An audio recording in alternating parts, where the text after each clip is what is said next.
What do you think about communication with children? How have you handled that with your kids?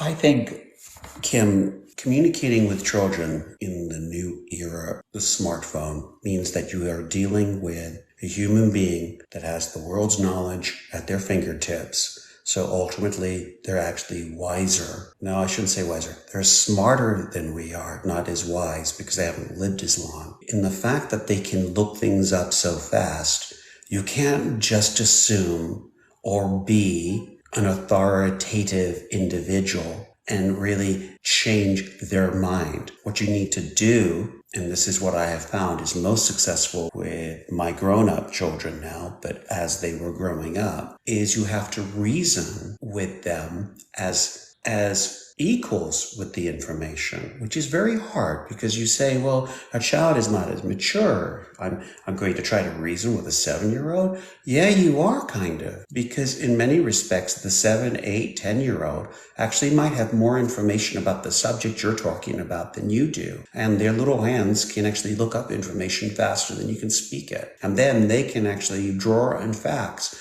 And as soon as you actually say one thing that's not right, that they can prove that you're not completely accurate on, you lose your own narrative. So what I've learned is the only way to actually really communicate with kids today is get in their world, let them teach you, and then offer your wisdom, your advice, your life. I understand that, but I'd like you to consider this.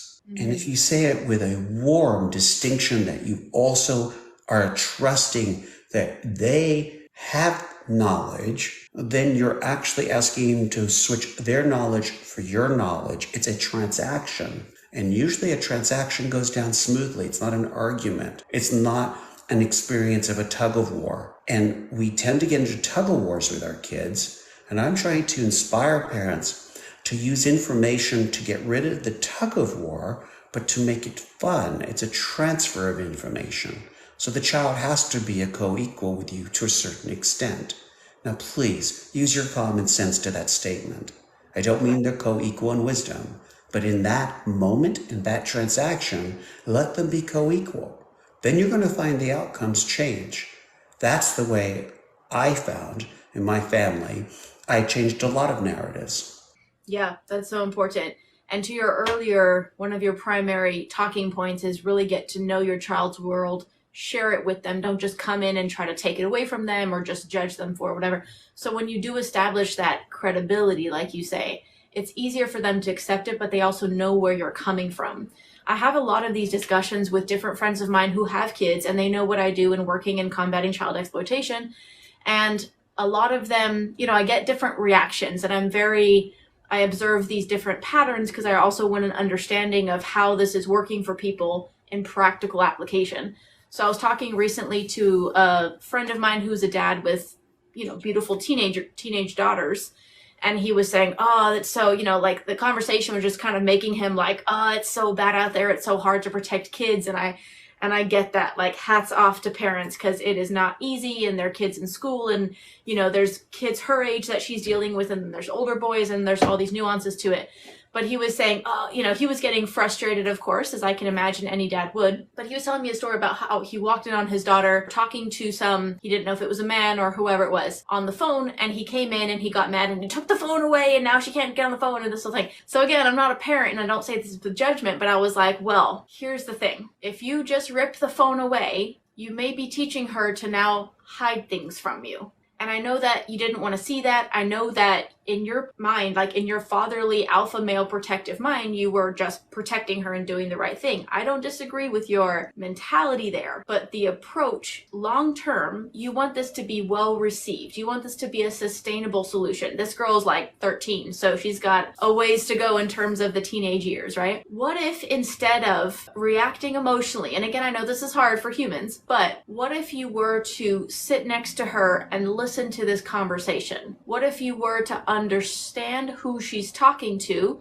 and instead of making her feel like, I'm not saying she's doing something right, but I'm saying instead of making her feel like she's doing something wrong, understand who this potentially predatory adult is, what his approach is, what his are, maybe probably what his intent is, but that's how you could help her navigate that. Because if you came in and didn't listen and stole the phone away, now she's like, oh, my dad's so strict and now I have to hide things from him. So that might have the opposite results, right? It's also, when we unpack the tactics that predators use, predators often use a tactic called grooming, which, oversimplified, is gradually desensitizing the victim to harmful or inappropriate behaviors. Very summarized, massive tactic that's played out in most, if not all, instances of child harm, and words we can't use on this platform. So that being said, because predators are strategic like that, and because they have that gradual approach, part of that game is isolating the child and helping them feel safe, secure, and secretive with the predator. Again, isolating them from their parents or protectors. So again, in this scenario, if you rip the phone away, now she's mad, now she might be, angry at you or whatever, and if she's able to access that predator again, and kids will figure out that way, the predator may be able to, oh, your dad doesn't get it, but he just doesn't understand you, but I understand you, and this is our little secret. It could open the door to a more secretive relationship now between your daughter and this predator, and she may have, thinks she can't trust you. So it's a pretty specific example, but I feel like that applies pretty broadly in our overall approach with children. It may be difficult not to respond emotionally when we feel like, because I get it, you're a dad, you want to protect your daughter. Like, I'm not saying you're wrong here, but I'm saying the sustainable solution may require consistent communication and more of an easing into that approach. Do you agree, Mark? Yeah. When you are parenting today, you're competing with so many other pieces of information that the child has been subjected to. So when you give your opinion, just remember, you're just now one of a very noisy, little community that your children are listening to. Think of it as the town square. Their town square is very noisy, and you're just going to be one of the voices in the town square. So how do you become parent again? I have a really cool story about this, and it kind of goes back to the idea of who is in control. Is the dog wagging the tail, or is the tail wagging the dog? And this is why this whole situation with our kids is so hard. Think of it this way. If we just assume right now that we can control and we can willpower, we can give willpower to our kids, and our kids will actually discern what is good and bad, then why is it that probably if I asked everyone on this feed tonight to give up TikTok, I don't believe you would. It wouldn't matter how bad I painted TikTok. If I said to you, this is a completely unpatriotic app, you have to delete it, this is doing harm to the United States, how many of you would delete it? If I could prove to you those allegations, how many of you would delete it? I think the answer would be pretty much zero. So therefore, if you're not willing to acknowledge how addicted you all are, then don't you see the war that's going on for our kids' brains, for our kids' habits, for keeping predators out of their lives, takes on a completely different form, because we have to be honest with ourselves. One more thing. Pornography and prostitution, sexual drawing, started during the caveman era. You go into caves in Europe, you will see their version of stick pornography. So we've had pornography since the very beginning of time. And I do believe that pornography is instantaneously perversion. That's my belief. I don't believe that. What I believe is that most people, regardless of what they will say or won't say, will be turned on by different images in sexual connotations.